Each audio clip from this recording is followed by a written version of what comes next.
The silence before thunder. The Corvan Empire had ruled the galaxy for 3,000 years. Their fleets numbered in the millions. Their worlds stretched across spiral arms, and their technology made them gods among the stars. They had crushed every rebellion, absorbed every civilization, and broken every species that dared stand against them. Every species except one. Captain Vexara of the Imperial Scout Division stood on the bridge of her sleek reconnaissance vessel, staring at the readings that made no sense. The human station floating before them had been dead for 50 standard years, abandoned after the Empire's final purge of human space. Yet her sensors showed something impossible, power signatures faint but steady, pulsing from deep within the derelict structure like a heartbeat that refused to stop. The humans had been eliminated. Everyone knew this. The Empire's records were clear. After humanity's desperate last stand at the Battle of Sol, where they threw everything they had against the Imperial Armada, not a single human vessel had been seen in civilized space. Their homeworld had been quarantined, their colonies stripped bare, their technology catalogued and filed away as another conquered curiosity. The Empire had moved on to other conquests, other victories, other species to break and remake in their image.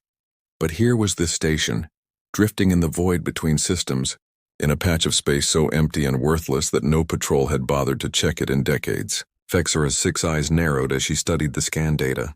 Her second-in-command, a reptilian Sekhari named Thos, shifted nervously beside her. The humans were supposed to be extinct, Captain. Perhaps this is merely automated systems running on backup power. A ghost in the machine, nothing more. Vexara's mandibles clicked in disagreement. She had fought humans once, long ago, when she was just a junior officer. She remembered their stubbornness, their refusal to accept defeat even when defeat was crushing them from all sides. They didn't leave ghosts. They left traps. Prepare a boarding team, full combat protocols. Whatever's in there, I want to know what it is before we report back to command. The boarding party moved through the station's corridors like shadows, their armor's lights cutting through darkness that had swallowed these halls for half a century. The walls were covered in human writing, some in their standard text, others in languages Vexara didn't recognize. Pictures lined certain sections, images of human faces, human families, human worlds that no longer existed. It was a tomb, a monument to a dead species, and yet the deeper they went, the more wrong everything felt. The station's architecture was different from standard human designs, where their military structures were typically utilitarian and harsh. This place had been built with something else in mind. The corridors were wider, the ceiling higher, and strange alcoves dotted the walls every few meters. Vexara's tactical mind recognized them immediately as defensive positions, kill zones designed to turn every hallway into a death trap. But there were no defenders, no bodies, no signs of battle. Just silence and the steady pulse of that mysterious power signature, growing stronger with each step. They found the source in the station's core. A massive chamber, easily 100 meters across, dominated by a structure that defied easy description. It looked like crystallized lightning. A frozen explosion of technology that hummed with barely contained energy. Terminals surrounded it, their screens dark but waiting. At the center, protected by layers of transparent aluminum, sat a simple pedestal with what appeared to be a hand scanner. Human-sized, human-designed. Thos ran his scanner over the device, his scales shifting to a nervous yellow. Captain, this is a quantum entanglement communicator, but the scale is impossible. The power requirements alone would need a stellar generator. This shouldn't exist. The humans never showed capability for this level of technology.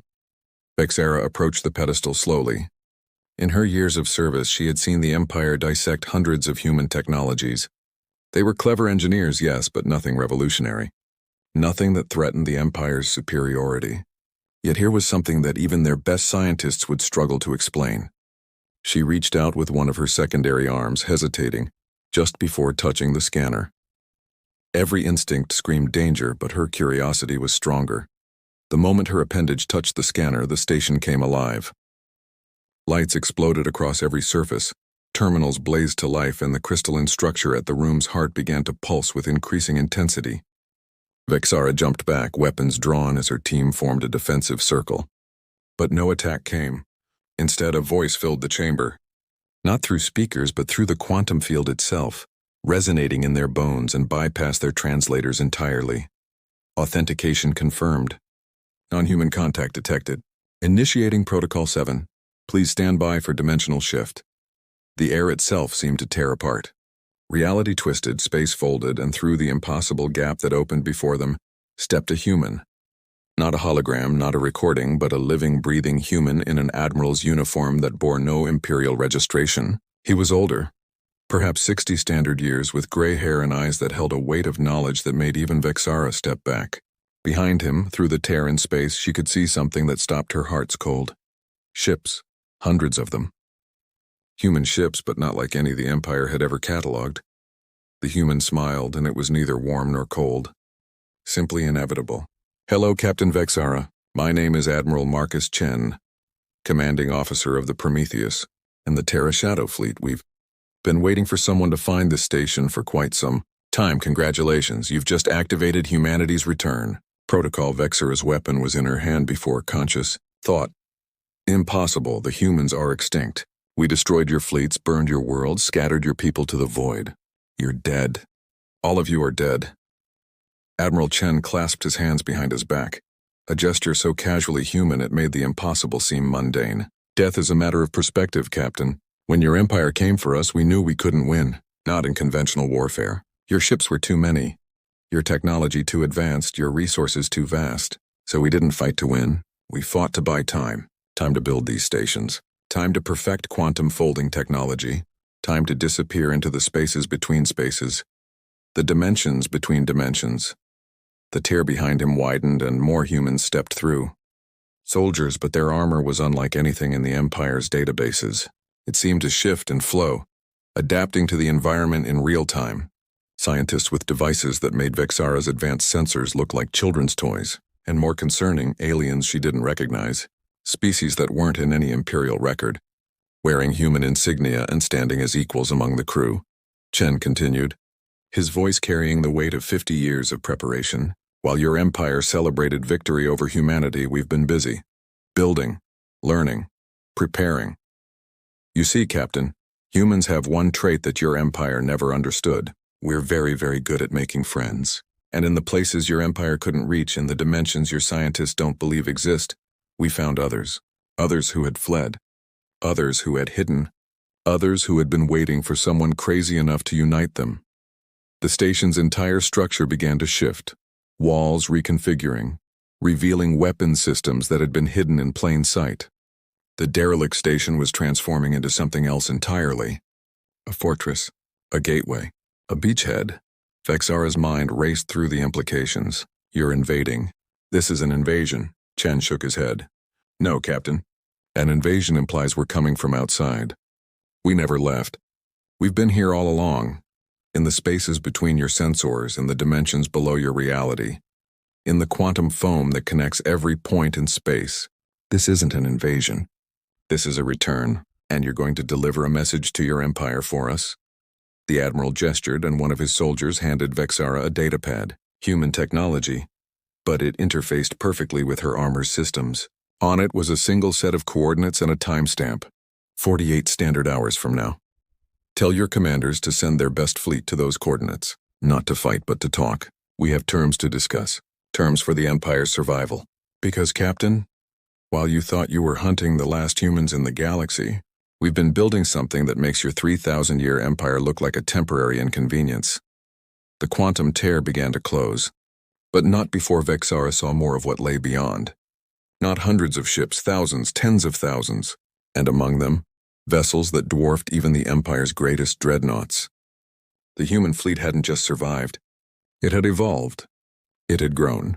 It had become something the Empire's greatest strategists had never planned for. As the tear sealed and the humans vanished back into their impossible space, leaving only the transformed station and her shocked crew, Vexara understood the truth that would shake the Empire to its foundations. The humans hadn't lost the war. They had simply chosen to fight it in a battlefield the Empire didn't even know existed, and now, after 50 years of preparation, they were ready to show the galaxy what humanity could do when it stopped playing by everyone else's rules. When giants fall, the Imperial Senate convened an emergency session for the first time in 3 centuries. The massive chamber, built to hold representatives from 10,000 worlds, hummed with nervous energy, as Vexara's report played on the central hologram. Senators who hadn't spoken to each other in decades huddled in worried clusters. The impossible had happened. The humans were back. High Commander Zektor, supreme military authority of the Empire, stood at the center podium. His forearms gestured for silence, his voice booming across the chamber through neural amplifiers. The situation is contained. These humans, however many remain, cannot stand against the full might of our empire. We have ruled for 3 millennia. No single species has ever posed a true threat to our dominion. But even as he spoke, doubt crept through the ranks. The coordinates the humans had provided led to the nexus point, the gravitational center of the Empire's core worlds. It was the most heavily defended position in the galaxy, surrounded by fortress worlds, defensive platforms, and home to the Imperial Grand Fleet. If the humans knew about it, if they chose it as their meeting point, they either had a death wish or knowledge the Empire lacked. 48 hours passed in frantic preparation. Every available ship within jump range was recalled. The Grand Fleet, over 50,000 vessels strong, arranged itself in perfect formation around the nexus point. Weapons charged, shields raised, the greatest military force in galactic history waited for whatever came next.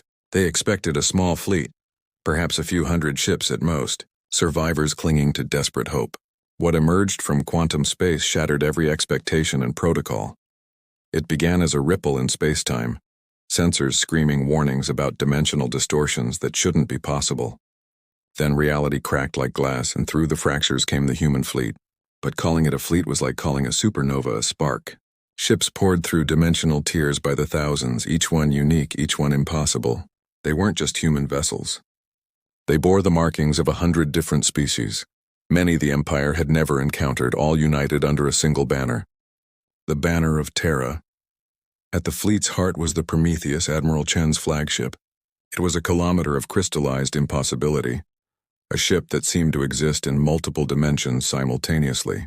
Its hull shifted and flowed like liquid metal, adapting to threats before they materialized. Around it, the Shadow Fleet spread out in formations that hurt to perceive, occupying spaces that geometry said couldn't exist. The Empire fired first, 50,000 ships unleashing their full might in a coordinated alpha strike that could crack moons and shatter planets. Beams of coherent energy, volleys of antimatter torpedoes, kinetic rounds accelerated to near-light speed, all converging on the human fleet in a display of power that had never been matched in recorded history. For a moment, it seemed like the humans would be instantly vaporized. Then the impossible happened. The attacks hit nothing. Not shields, not armor, but literally nothing. The human ships phase shifted, sliding out of normal space-time just long enough for the weapons to pass through them, then snapping back into reality unharmed. The Empire's greatest attack had been reduced to a light show. Admiral Chen's voice broadcast on every frequency, in every language, directly into the neural implants of every commander. Your weapons are impressive, High Commander, but you're fighting in 3 dimensions while we operate in 11. This is what 50 years of preparation looks like. Now let us show you what humanity learned in the spaces between spaces. The human fleet's response wasn't an attack in any conventional sense. Instead, they deployed something that the Empire's scientists would later call quantum viral technology. Tiny probes no larger than molecules that phase-shifted through shields and hulls, infiltrating the Empire's ships at the subatomic level. They didn't destroy. They rewrote. In seconds, the Empire's most advanced AI systems began speaking in human languages. Navigation computers started calculating jump coordinates to Earth. Weapon systems locked onto empty space while leaving human ships untargeted. Panic spread through the Imperial fleet as ship after ship reported the same terrifying phenomenon. They weren't being destroyed. They were being converted, their technology betraying them from the inside out. The humans hadn't built weapons to destroy the Empire's fleet. They had built something far more terrifying. They had built a way to make the Empire's fleet irrelevant. High Commander Zektor watched his tactical display in horror as a third of his fleet simply stopped responding to commands. Not destroyed, not damaged, just no longer under Empire control. His 4 hands moved frantically over command interfaces, trying to find some way to fight back against an enemy that wasn't really fighting at all. Fire everything! All weapons, all ships! Destroy them before they can spread whatever this is. But Admiral Chen was already speaking again, his image appearing on every screen in the Empire fleet. "High Commander, you're thinking about this wrong. We are not here to destroy your empire. Destruction is easy. Any species with enough hate and enough weapons can destroy. We're here to do something much more difficult. We're here to change it." The Prometheus moved forward alone, approaching the Empire's command ship. No escorts, no weapons charging, just a single human vessel facing down thousands. As it moved, space around it began to change. Stars that had been distant suddenly seemed closer. Planets that were light years away appeared in the background as if they were merely a few thousand kilometers distant. The humans weren't just bending space. They were folding it, bringing the entire galaxy into their reach. Chen materialized on the bridge of the Empire command ship. Not through transporters, not through boarding pods, but through quantum entanglement itself. He stood there, an elderly human in a simple uniform surrounded by the Empire's greatest warriors.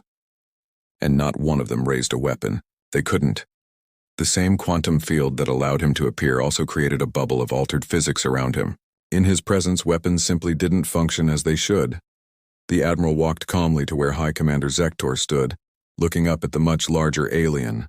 "Your empire has ruled through fear for 3,000 years. You've crushed species, destroyed cultures, and homogenized the galaxy into your vision of order. But fear is a finite resource, Commander.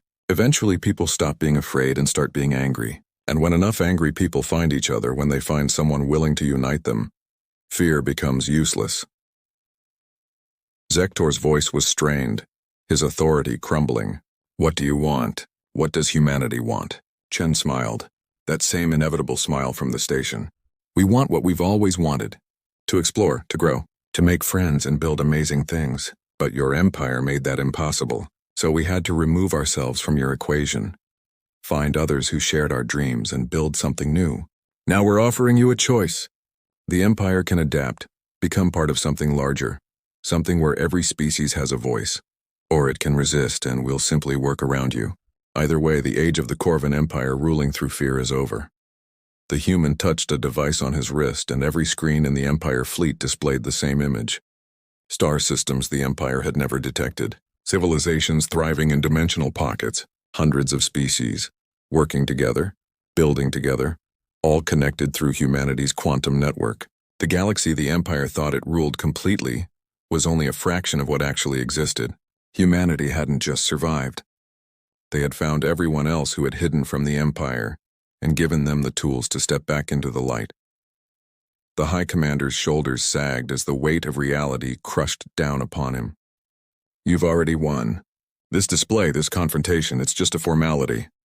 Chen shook his head. "No, Commander. This is an opportunity. The Empire's infrastructure, its ability to organize on a galactic scale, that has value. But it needs to serve everyone, not rule them. Your choice isn't surrender or destruction, it's evolution or irrelevance. Humanity learned that lesson the hard way. Now it's your turn to choose." As if to emphasize the point, tiers in space began opening throughout the system. Ships emerged, but not warships. Colony vessels, trade ships, explorer craft, representing species the Empire had thought extinct. Species they had never encountered. And humans. So many humans. They weren't returning as conquerors. They were returning as neighbors, ready to share the galaxy instead of fighting over it. The quantum virus in the Empire's systems wasn't destroying or controlling. It was translating, opening communication channels, breaking down the barriers the Empire had built to maintain control. For the first time in 3,000 years, every species in the Empire could speak directly to each other without oversight, without censorship, without fear. The revolution wasn't coming through weapons or warfare. It was coming through simple, unrestricted communication. High Commander Zektor looked at the human admiral, then at his displays, showing an empire that was already transforming beyond recognition. The Senate was in chaos. World after world was declaring independence, not in anger but in hope.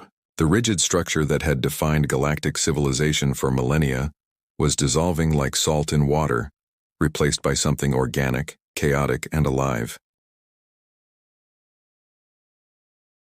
"How?" Sektor's voice was barely a whisper. "How did one species do this?" Chen's expression softened, showing genuine sympathy for the first time. "That's the thing, Commander. It wasn't one species. Humanity just provided the catalyst. We showed the galaxy that there was another way. That fear didn't have to be the foundation of civilization. That diversity wasn't a weakness to be crushed, but a strength to be celebrated. We didn't conquer the empire. We just gave everyone else permission to imagine something better. The Prometheus began to fade, shifting back into quantum space. But before Chen disappeared entirely, he left one last message. The Empire has 72 hours to decide. Join the new galactic community as equals, or watch it grow around you while you cling to the past. Humanity waited 50 years for this moment, Commander. We can wait a little longer for your answer. As the human fleet vanished back into the dimensions between dimensions, leaving only possibilities and questions in their wake, the Corvan Empire faced a truth more terrifying than any weapon. They hadn't been defeated by superior firepower or greater numbers. They had been defeated by a better idea, and in the end that was the one thing no empire, no matter how powerful, could stand against. The galaxy would never be the same. The humans had made sure of that.